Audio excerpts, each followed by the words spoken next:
Okay, the note. You've been waiting for this, I know. I've been stalling because, honestly, even now, even after everything that happened, reading those words still makes my hands shake. 2 sentences, that's all it was. Written in Leander's handwriting, that messy, slightly slanted scrawl that I used to find on sticky notes around our apartment. Little love notes he'd leave on the bathroom mirror or inside my lunchbox.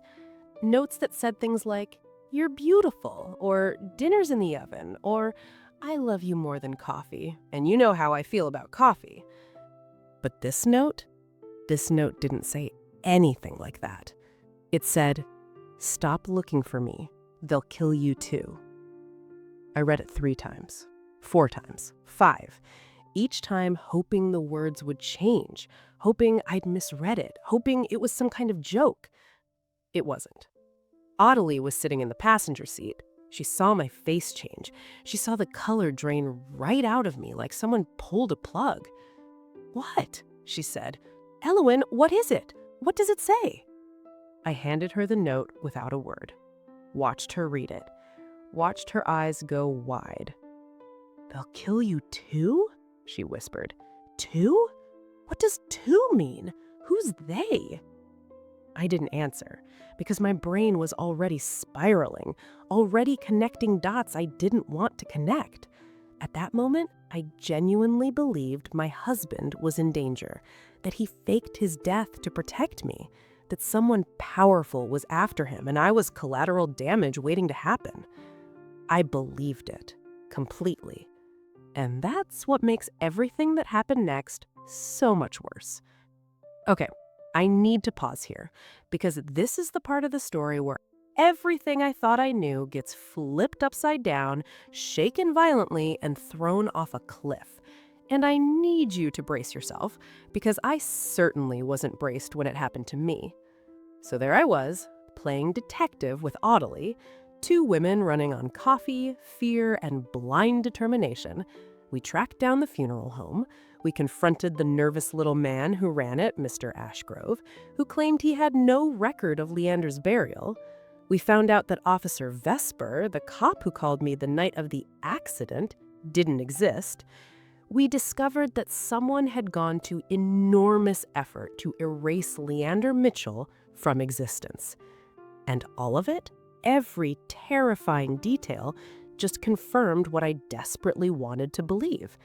That Leander loved me, that he left to protect me, that somewhere out there, my husband was fighting a battle I couldn't see, and he was doing it all for me. Beautiful story, right? Yeah, too bad it was complete garbage. Here's what actually happened. 3 weeks after the coffee shop, 3 weeks of sleepless nights and paranoid Google searches and Audley practically moving into my apartment to keep watch. 3 weeks of me clutching that note like a sacred artifact, believing my husband was some kind of tragic hero. And then I got a phone call.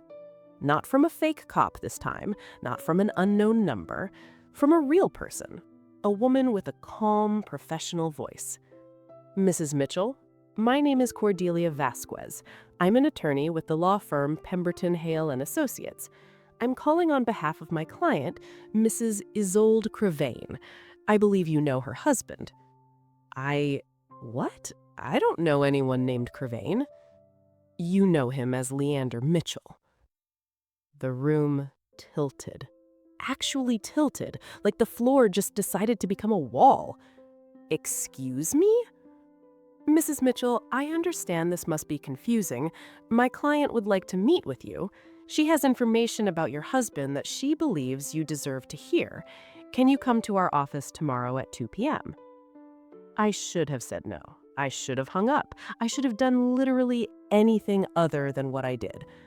But I said yes, because of course I did. Because when someone says, "I have information about your dead, not dead husband," you don't just say, "No thanks, I'm busy." And honestly, part of me still thought this was connected to whatever dangerous conspiracy Leander was wrapped up in. Part of me thought I was about to meet some secret informant or government contact who would explain everything. I was wrong. So wrong. Audley came with me, obviously. We walked into the law office. Fancy building, marble floors, the kind of place that smells like money and old leather. Cordelia Vasquez met us in a conference room. Tall woman, sharp eyes, the kind of lawyer who could end your life with a sentence and a signature. And sitting next to her was Isolde Krevane. Isolde was not what I expected.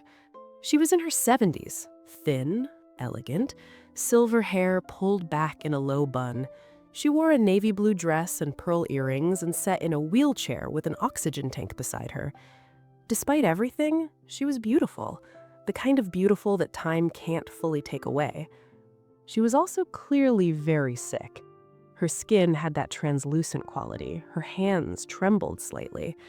But her eyes were sharp, alert, angry. She looked at me for a long moment, and then she said something that I will never, ever forget. "So you're the wife he was supposed to be dead for?" My stomach dropped. "What?" Isolde folded her trembling hands in her lap. "Sit down, dear. This is going to hurt." She was right. It did. Okay, wait. Before I tell you what Isolde said, I need you to do something for me.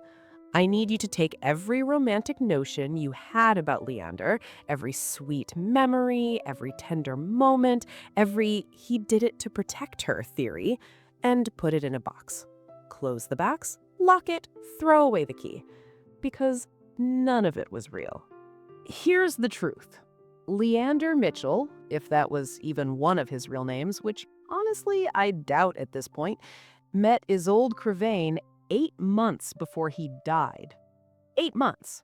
While we were still married, while I was sleeping next to him every night, while he was leaving me love notes on the bathroom mirror. He met her at a charity gala. Isolde was one of the wealthiest women in the state. Old family money, a massive estate in the countryside, art collections, investment portfolios, the kind of wealth that has its own gravity. And she was dying. Terminal lung disease. Doctors gave her 2 to 3 years. You see where this is going, right? Because I sure didn't, not until Isolde spelled it out for me like I was a child. Leander targeted her, deliberately, strategically. He researched her, found out she was a widow, found out she was lonely, found out she was sick, and then he charmed his way into her life like he'd done with me. The smile, the warmth, the "you're my future" routine.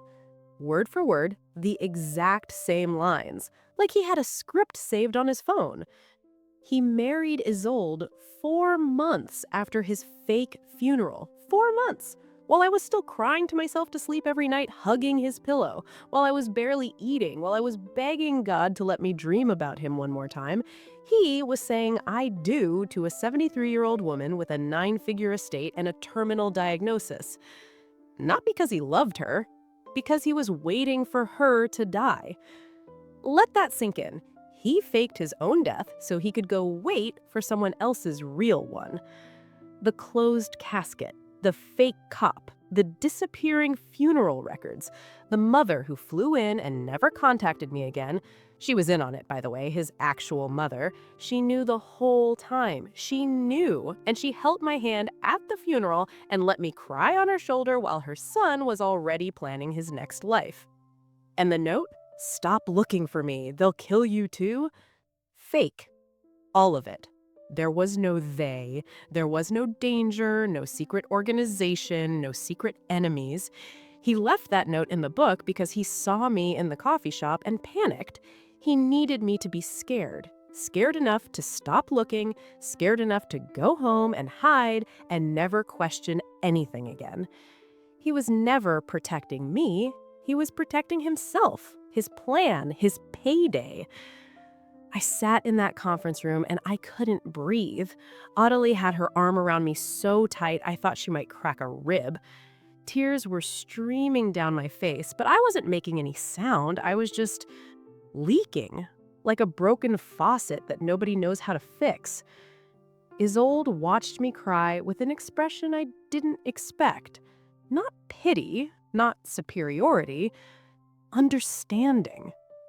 "I know how you feel," she said softly, "because I felt it too when I found out." She told me how she discovered the truth, and okay, this is where the story takes a turn I genuinely did not see coming, because you'd think a man this calculating, this meticulous, this dedicated to his con would get caught through some brilliant detective work or some dramatic confrontation, right? Nope. He got caught because of a sandwich. I'm serious. A sandwich. Stay with me.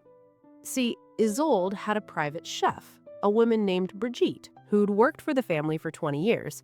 Brigitte knew everything that happened in that house. She knew when Isolde had a good day, she knew when Isolde had a bad day, she knew what Isolde liked to eat, what medication she took, what time she went to bed, and she knew that Leander, who Isolde knew as Marcus Krevane, because of course he used a different name, was allergic to walnuts. Or at least that's what he told Isolde. Deathly allergic, carry an EpiPen allergic, can't even be in the same room as walnuts. So one afternoon, Brigitte made a walnut pesto sandwich for herself, her own lunch. She was eating it in the kitchen when Leander walked in, saw it sitting on the counter, picked up the other half, the half Brigitte hadn't eaten yet, and just ate it. Just shoved it in his mouth like it was nothing. Brigitte stared at him. "That has walnuts in it." Leander froze mid-chew, pesto on his lip, eyes wide. I I thought those were pine nuts," he stammered. "They're not." And this is the part that makes me laugh every single time, even though absolutely nothing about the situation is funny, he pretended to have an allergic reaction right there in the kitchen. Started fake coughing, grabbed his throat, stumbled around like he was in a soap opera audition. Brigitte didn't buy it. Not for 1 second. She'd worked for a doctor's family for years before Isolde. She knew what a real allergic reaction looked like, and this was dinner theater. She didn't say anything to Leander. She just quietly went to Cordelia, Isolde's lawyer, and said, "Something is wrong with this man." And honestly, God bless Brigitte, because that sandwich did what all of Leander's careful planning couldn't prevent. It pulled one tiny thread, and the whole thing unraveled. Cordelia ran a background check, standard procedure, she said, but really it was because Brigitte's gut feeling spooked her, and the background check came back empty. Completely empty, because Marcus Krevane didn't exist. No birth certificate, no college records, no employment history, no digital footprint before 3 years ago. So Cordelia dug deeper, hired private investigators. The real kind, not the movie kind, the boring, patient, go through 1,000 documents kind. And they found everything. The previous marriage, to me, the faked death, the staged accident, the whole elaborate scheme. They found the guy he paid to make the phone call pretending to be Officer Vesper. They found the funeral home director, Mr. Ashgrove, who took a bribe to fake the paperwork and then destroy it. They found the real identity behind the fake name. All of it. Every lie, every layer, every carefully constructed piece of the con, pulled apart by a woman named Brigitte and a walnut pesto sandwich. You know what the worst part was? It wasn't the lying, it wasn't the fake death. It wasn't even the fact that he married a dying woman to steal her money. The worst part was that tiny, stupid, stubborn voice in the back of my head that was still trying to defend him. Still whispering, "But what about the bookstore? What about the laugh? What about the way he looked at you?" And I had to look that voice in the eye and say, none of it was real. Not one moment. He's a con artist. You were a mark. Shut up. That voice went quiet after that. Finally, Isolde reached across the table and took my hand. Her fingers were cold and thin, but her grip was surprisingly strong. "I'm not going to let him win," she said, "and neither should you." She had already removed Leander from her will. Cordelia's firm had filed criminal charges: fraud, identity theft, bigamy, the whole menu. The police, real police this time, actual ones that show up in databases, were already looking for him. And then Isolde asked me something. Would you be willing to testify? I looked at Otillie. Otillie looked at me, and without a single word between us, we both knew the answer. Yes, I said. Absolutely yes. They found him 2 weeks later, and the way they found him was, I kid you not, almost as stupid as the sandwich. He was at a grocery store. A grocery store, buying almond milk because apparently even con artists who fake their own deaths still need to run errands. He was standing in the dairy aisle, wearing sunglasses indoors like some kind of low-budget spy, when two plainclothes detectives walked up behind him. Marcus Krevane, also known as Leander Mitchell. He turned around, saw them, and, I swear this is true, Cordelia confirmed it, he tried to run in a grocery store. He made it about 15 feet before he slipped on a wet floor sign that some employee had just put down. Slipped, fell, face first into a display of canned tomatoes. The detectives didn't even have to chase him. They just walked over, picked him up off the floor, and cuffed him right there between the pasta sauce and the organic beans. A 17-year-old stock boy recorded the whole thing on his phone. It got 40,000 views before the trial even started. The smile I fell in love with? He wasn't smiling anymore. He had marinara sauce on his forehead and a dented can of San Marzano tomatoes rolling away from him across the tile floor. Poetic justice, if you ask me. I testified at his trial 4 months later, walked into that courtroom, sat in that witness chair, looked him in the eye for the first time since the coffee shop. And you know what he did? He looked at me with those dark brown eyes, those eyes I used to think were full of warmth and love, and he mouthed 2 words, "I'm sorry." And I mouthed 2 words back, "You're done." He got 14 years. Fraud, bigamy, identity theft, conspiracy.